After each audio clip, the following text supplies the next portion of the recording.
Hello बच्चों, तो आओ प्रश्न को देखते हैं। एक पिता की आयु अपने दो बच्चों की आयु के योग के 3 गुने के बराबर है। 5 वर्ष बाद उसकी आयु अर्थात पिता की आयु अपने दो बच्चों की आयु के योग के 3 गुनी होगी। पिता की आयु हमें ज्ञात करनी है। तो दिए गए प्रश्न की मुख्य अवधारणा की बात करें तो बच्चों यहाँ पर हमें दो चर वाले रैखिक समीकरण को हल करना है। तो इस मुख्य अवधारणा की सहायता से बच्चों हम दिए गए प्रश्न को हल करेंगे। बच्चों देखो, प्रश्न में क्या कहा गया है। तो एक पिता की आयु अपने दो बच्चों की आयु के योग के 3 गुने के बराबर है। तो यहाँ पर हम मान लेते हैं, माना पिता की वर्तमान आयु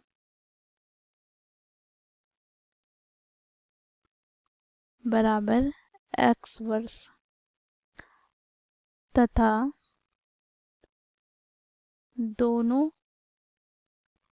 बच्चों की वर्तमान आयु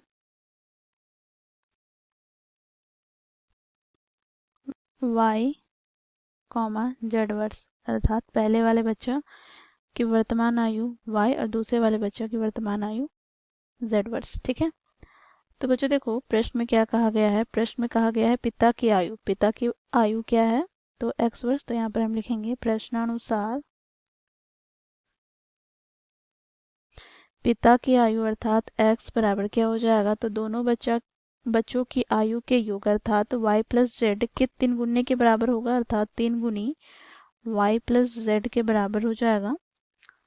तो बच्चों देखो, यहाँ पर इसे हम समीकरण 1 दे देंगे। अब दूसरे में क्या कहा गया है, देखो 5 वर्ष बाद उसकी आयु अर्थात पिता की आयु। तो 5 वर्ष बाद पिता की आयु क्या हो जाएगी। तो x प्लस 5 और बच्चों की आयु भी क्या हो जाएगी। तो बच्चों देखो, 5 वर्ष बाद y की बात करें तो y प्लस 5 हो जाएगा और z प्लस 5। तो यहाँ से 5 वर्ष बाद दोनों की आयु का योग अर्थात y प्लस z प्लस 10 हो जाएगा। ठीक है। और ये किसके बराबर है।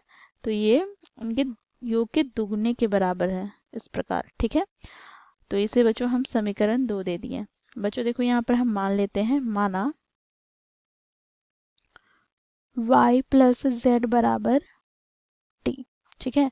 तो यहाँ से हमें प्राप्त क्या हो जाएगा। तो पहला समीकरण से समीकरण 1 से हमें प्राप्त हो जाएगा x बराबर 3 गुनी t और समीकरण 2 से हमें प्राप्त हो जाएगा, क्या प्राप्त होगा। तो देखो यहाँ पर x प्लस 5 बराबर 2 गुनी, यहाँ से बच्चों क्या होगा। तो y प्लस z के स्थान पर t लिखेंगे तो t प्लस 10। अब बच्चों देखो, यहाँ पर x के स्थान पर हम 3t रखेंगे प्लस का 15 बराबर 2 गुनी t प्लस 20। तो यहाँ से हमें प्राप्त हो जाएगा 3t माइनस 2t बराबर 20 माइनस 5। तो यहाँ से हमें प्राप्त क्या हो जाएगा, t बराबर 15। ठीक है। अब बच्चों यहाँ पर हमें t का मान 15 प्राप्त हो गया। पिता की वर्तमान आयु पूछा गया, तो यहाँ से हम लिखेंगे, इसलिए पिता की वर्तमान आयु x बराबर 3 गुनी t। तो यहाँ से हमें प्राप्त क्या हो जाएगा, 3 गुनी t का मान हम लोगों ने क्या ज्ञात किया।